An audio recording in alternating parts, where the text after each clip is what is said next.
तो नमस्ते बच्चों। हम इसके पहले कालांश में पढ़ रहे थे चाय असम की एक पहचान। तो हम लोगों ने यहाँ तक पढ़ा था कि चाय की खोज किसने की थी। चाय की खोज रॉबर्ट ब्रूस साहब ने असम में की थी और पहला जो कृषक था वो कौन थे, मनीराम देवान। तो यहाँ में आज हम लोग यहाँ से पढ़ेंगे। पिताजी कहते गए कि 1839 अंग्रेजी में ईस्ट इंडिया कंपनी ने पहली बार असम में चाय की खेती की शुरुआत की। तो कब की? 1839 में।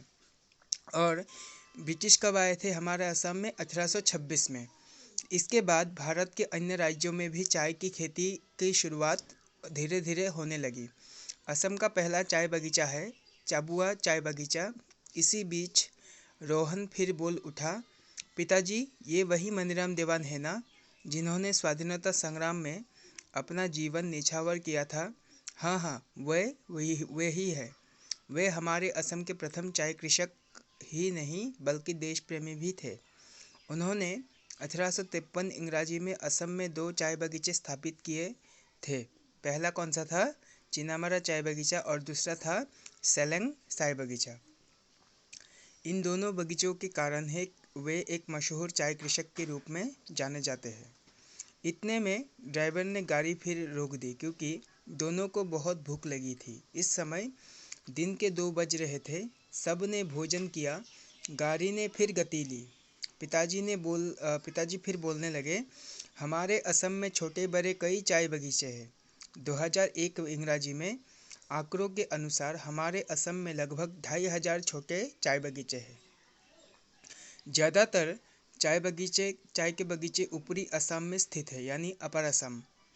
पिताजी और कुछ कहना चाहते थे कि रोहन बीच में ही बोल उठा, पिताजी लोग चाय क्यों पीते हैं? अभी तीसरा प्रश्न है कि लोग चाय क्यों पीते हैं? क्या इसकी कोई उपयोगिता है? हाँ, क्यों नहीं, पिताजी ने उत्तर दिया। साधारणतः लोग शरीर एवं मन में ताजगी लाने के लिए चाय पीते हैं। इसके साथ साथ और भी कई वजह है जिनके कारण लोग चाय पीते हैं। वैज्ञानिकों के अनुसार चाय पीने से फेफड़ों की रोग, कैंसर, हैजा, टाइफाइड आदि रोग होने की संभावना कम होती है। तो बच्चों, तुम लोगों ने देखा कि चाय पीने से क्या होता है।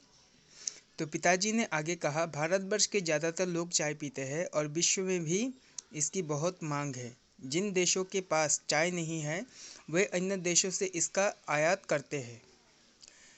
विश्व में सबसे ज़्यादा चाय असम में ही होती है क्योंकि यह की मिट्टी चाय की खेती के लिए बहुत उपयोगी है।